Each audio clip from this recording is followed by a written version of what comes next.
Ok, mfano ngo de fence umi.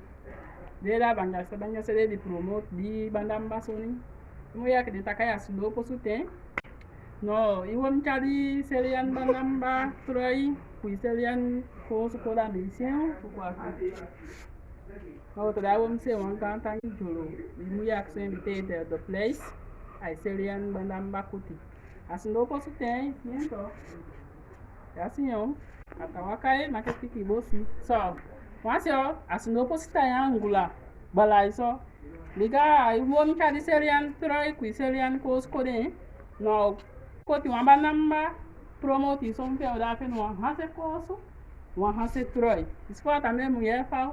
Fiti no afiten so nakepiki une. Wazo no nakata iso na aksa ile takaya keteku. So sa makanya takaya keteku.